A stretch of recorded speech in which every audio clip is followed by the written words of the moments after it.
الحمدللہ رب العالمین والصلاة والسلام علی سید الانبیاء والمرسلین اما بعد فاعوذ باللہ من الشیطان الرجیم بسم اللہ الرحمن الرحیم۔ الحمدللہ سورہ بقرہ کی آیت نمبر 235 پر ہمارا کلام چل رہا تھا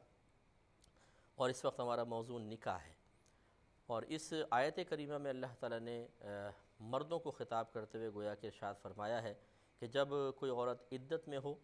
چاہے وہ مطلقہ ہو یا بیوہ ہو، تو نکاح کا واضح طور پر اس کو پیغام مت دو جب تک کہ عدت پوری نہ ہو جائے۔ ہاں اشارتاً کنایتاً آپ دے سکتے ہیں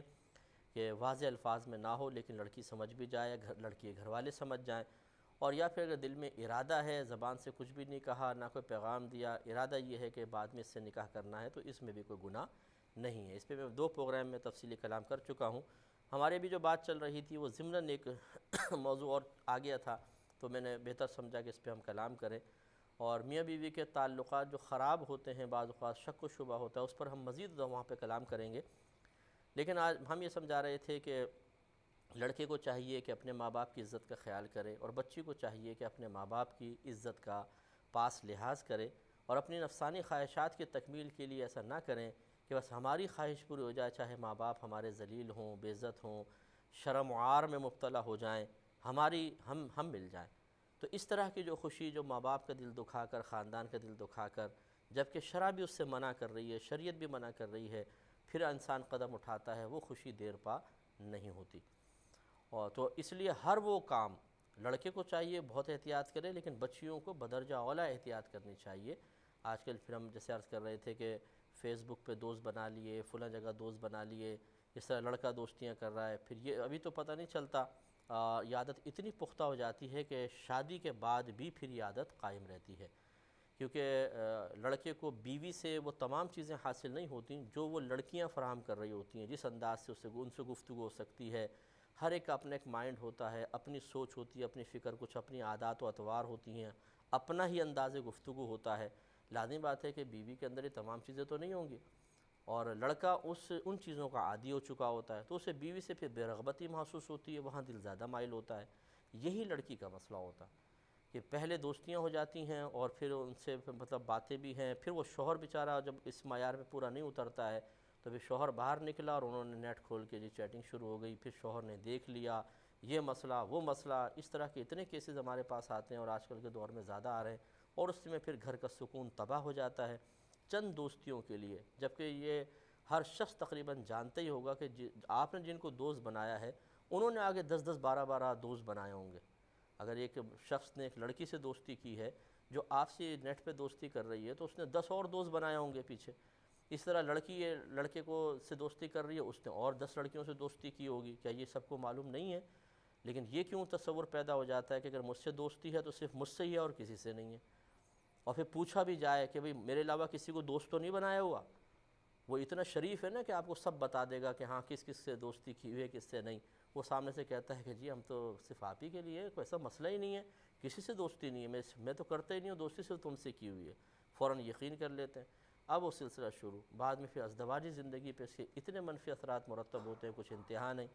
تو یہ چونکہ میں ایک عوامی آدمی ہوں اور بہت سارے لوگ اعتماد کر کے ہمیں اپنے مسائل بھیجتے ہیں، اسی قسم کی سینکڑوں پرابلمز آتی ہیں، پھر بیچاری عورتیں پھنس جاتی ہیں، مطلب سامنے والا بلیک میل کر رہا ہوتا ہے، رابطے کرتا ہے، ٹیلی فون نمبر مل جاتا ہے اسے، گھر کا نمبر مل جاتا ہے، وہ تنگ کرتے رہتے ہیں، پھر لڑکے لڑکیوں کو، لڑکیاں لڑکوں کو بلیک میل کر رہی ہیں، عجیب و غریب صورتحال۔ اس لیے لڑکوں کو بھی چاہیے اور بچی کو بھی چاہیے کہ اپنے والدین وغیرہ کی عزت کا خیال کریں، اور جو آج آپ ابھی موجودہ صورتحال نہ دیکھیں بلکہ آج سے 5 سال بعد، 10 سال بعد کے بارے میں غور کریں، فیوچر پلاننگ کریں کہ آج جو میری کیفیات ہیں، جو میں عادات و اطوار اپنی پختہ کر رہا ہوں، کل اس کا 10 سال بعد میری زندگی پہ کیا اثر مرتب ہوگا، پازیٹیو ہوں گے اثرات یا نیگیٹو ہوں گے، اور جو اثرات اگر نیگیٹو ہوں گے تو کیا میں ان اثرات کے شر سے بچ سکتا ہوں؟ ان جو نیگیٹو چیزیں ہیں ان کے مضر اثرات مجھے تباہ تو نہیں کر دیں گے، میری اولاد کو خراب تو نہیں کر دیں گے، میری ازدواجی زندگی کو خراب تو نہیں کر دیں گے؟ اتنی گہری نگاہ ہونی چاہیے۔ اور باکمال آدمی وہی ہے کہ جو مستقبل کو سامنے رکھ کر، آج سے 10 سال بعد کو سامنے رکھ کر آج ہی سے اپنے اچھے عمل کی بنیاد رکھے، تاکہ آئندہ 10 سال جو اس کے ہیں بہتر انداز سے گزر سکیں۔ لیکن جو اس کی پرواہ نہیں کرتے انہیں بس آج کی فکر ہوتی ہے، آج کیسے مزے لے سکتے ہیں اور کیسے دن گزار سکتے ہیں، وہ اسی میں لگے رہتے ہیں، اگلے دن کی کوئی پرواہ نہیں ہے۔ پھر وہ روتے اتنے زیادہ ہیں کہ پھر سمجھ میں آتا ہے ان بیچاروں کو بعد میں، لیکن ہر ایک کو کوئی سمجھانے والا نہیں ہوتا،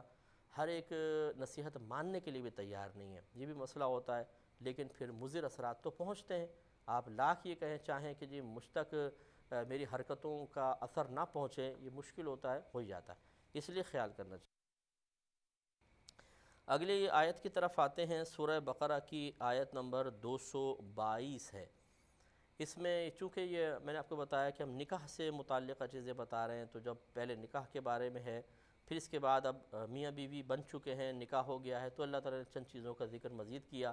پھر طلاق ہے، مہر ہے، عدت ہے، ان سب پہ میں انشاءاللہ کلام کروں گا۔ تو ایک آیت بیچ میں ہے، سورہ بقرہ کی آیت نمبر 222 ہے۔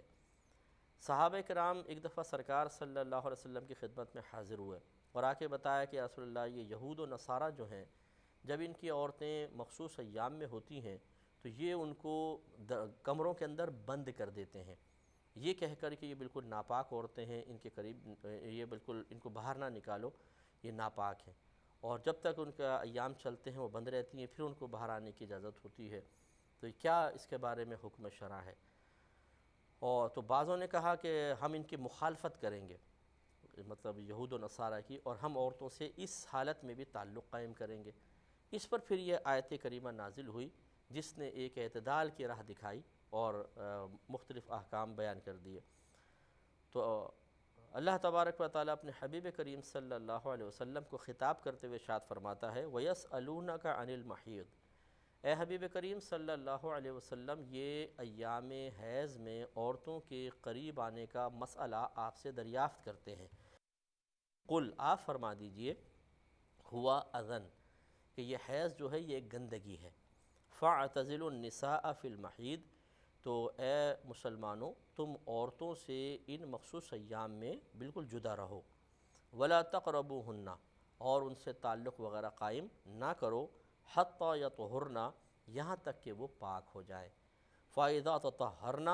پھر جب وہ پاک ہو جائے، فَأْتُوهُنَّ، تو پھر ان کے پاس تم آ سکتے ہو، من حیث امرکم اللہ، اس جگہ سے، اس مقام سے جہاں سے اللہ تعالیٰ نے تمہیں اجازت مرحمت فرمائی ہے۔ ان اللہ، بے شک اللہ تعالیٰ، یحب التوابین، بہت توبہ کرنے والوں کو محبوب رکھتا ہے، ویحب المتطہرین، اور خوب صاف ستھرے پاک رہنے والوں کو پسند فرماتا ہے۔ تو دیکھیے صحابہ کرام علیہم رضوان نے اپنے ذہن سے ایک چیز کو چاہا کہ ہم ایسا کریں، اور اس میں اچھا قصد و ارادہ تھا کہ ہم کی غیر قوم کی مخالفت کرتے ہیں، لیکن وہ اس اچھے ذہن کے ساتھ، ایک اچھے ارادے کے ساتھ حد اعتدال سے ہٹ گئے تھے، تو یہ آیت کریمہ نازل ہوئی اور ایک اعتدال والا راستہ بتا دیا گیا۔ ہمارے مذہب اسلام کی روشنی میں جب عورت مخصوص ایام میں ہو، تو یہ پہلے بھی میں آپ کو بہت بارہا کئی پروگرامز میں سمجھا چکا ہوں کہ پہلے اس کو یوں سمجھ لیں کہ نجاست دو طرح کی ہوتی ہے۔ ایک نجاست ایسی ہوتی ہے کہ جس کو آپ دیکھ سکتے ہیں، جسے آپ چھو سکتے ہیں، جس کی کوئی اسمیل وغیرہ ہوتی ہے، جسے پیشاب ہے، اور بعض نجاستیں ایسی ہیں کہ شریعت ان کو نجاست اور ناپاکی کہتی ہے، لیکن آپ ان کو دیکھ نہیں سکتے، آپ انہیں چھو نہیں سکتے، انہیں چھو کے محسوس نہیں کر سکتے، اس کی کوئی اسمیل وغیرہ نہیں ہوتی، جیسے بے وضو پن، حالت جنابت، حالت حیض، یہ تینوں ناپاکی کی حالتیں ہیں۔ یہی وجہ ہے کہ ایک بے وضو شخص نماز نہیں پڑھ سکتا، کیوں؟ یہ بھی وہ ناپاک ہے، وضو کرے گا تو پاکی کی حالت میں آئے گا، طہارت اس کی کمپلیٹ ہو جائے گی، پھر وہ نماز پڑھ سکتا ہے۔ اگر ایک بے غسل شخص ہے تو وہ حالت جنابت میں ہے، آپ کو جنابت اگر کسی شخص پہ طاری ہے، وہ کوٹ پینٹ پہن کے آپ کے سامنے کھڑا ہوا ہے بالکل ٹچن ٹاچ ہو کر، اب آپ کیا بتا سکتے ہیں کہ یہ حالت جنابت میں ہے؟ کوئی جنابت نظر آ رہی ہے، اس کے جسم سے ایسی اسمیل آ رہی ہو، یا آپ یہ چھوئیں اس کو ہاتھ لگائیں تو کوئی جنابت کے اثرات سامنے آ جائیں؟ نہیں، لیکن شریعت اسے کہتی ہے یہ ناپاک ہے۔ ایسی ایام مخصوصہ ہیں کہ ان ایام کے دوران بھی عورت ناپاک ہوتی ہے، جب ایام ختم ہوتے ہیں تو پھر وہ جنابت کی طرف آتی ہے، اس پہ حالت جنابت طاری ہو جاتی ہے، اب اسے غسل کرنا ہوتا ہے تاکہ وہ پاک ہو جائے۔ تو پہلی بات تو یہ کہ جو پہلی والی نجاست ہے جس کو آپ دیکھ سکتے ہیں، اس کی اسمیل ہوتی ہے، اسے چھو سکتے ہیں، اسے کہتے ہیں نجاست حقیقیہ، اور یہ چھٹ کر دوسری جگہ لگ سکتی ہے، جیسے پیشاب ہے وہ دوسری جگہ لگ گیا، ٹھیک ہے نا، بلڈ ہاتھ سے نکل رہا ہے، آپ نے لگایا تو بلڈ یہاں پہ لگ گیا، کیونکہ یہ حقیقی طور پر نجاست ہوتی ہے اور ایک جگہ سے دوسری جگہ منتقل ہو سکتی ہے۔ اور دوسری جو ہم نے بتائی بے وضو پن ہے، حالت جنابت ہے اور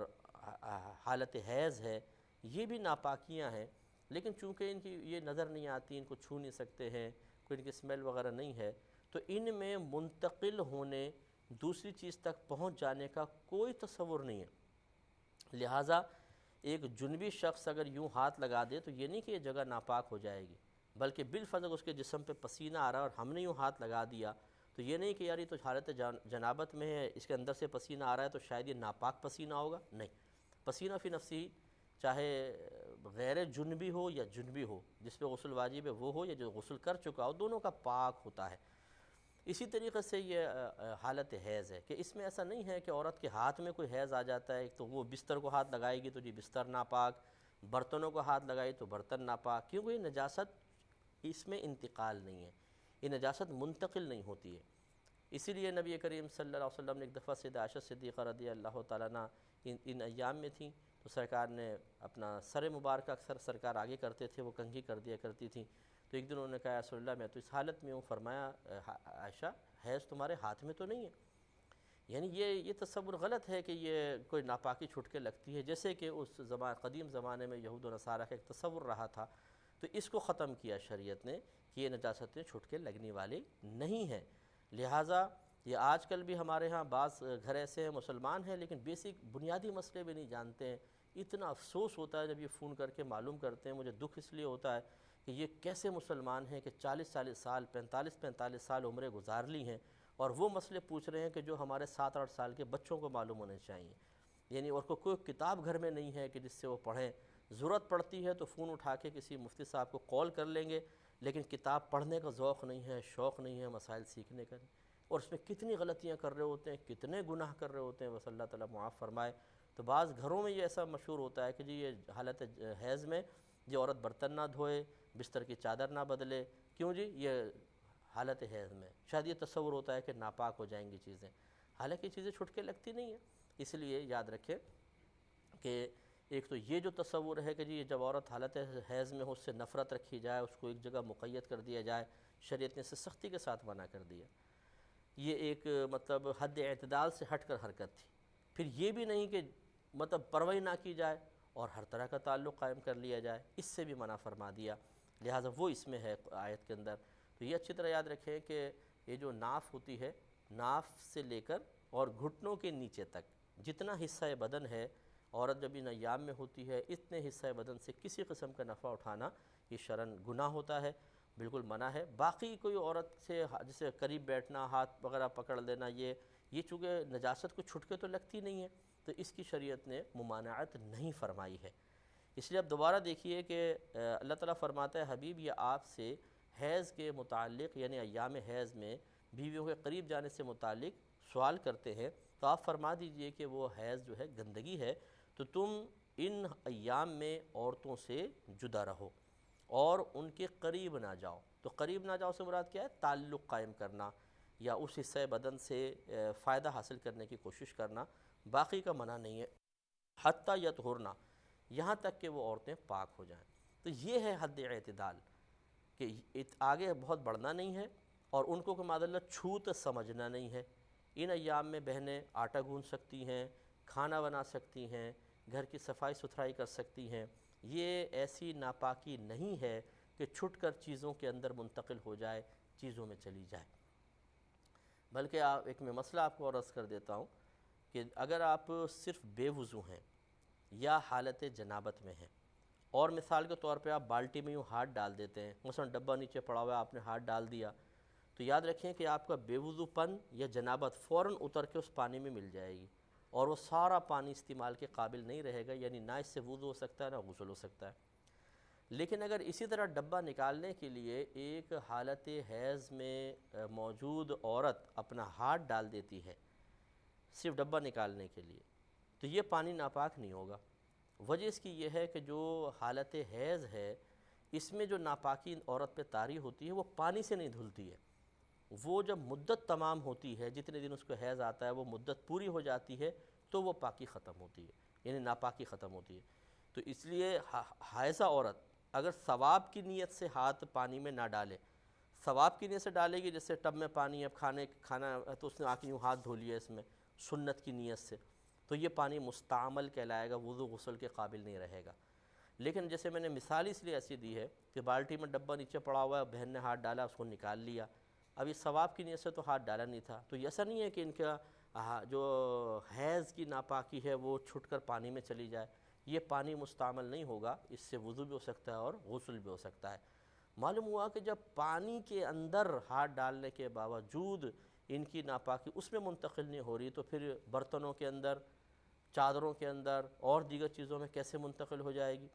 تو یہ ایک غلط تصور ہے جو لوگوں کے ذہن میں ہے، لہٰذا یوں نہیں کہ ان کو بالکل نفرت کر کے دھکا دے دیا جائے، ایسا بھی نہیں ہے،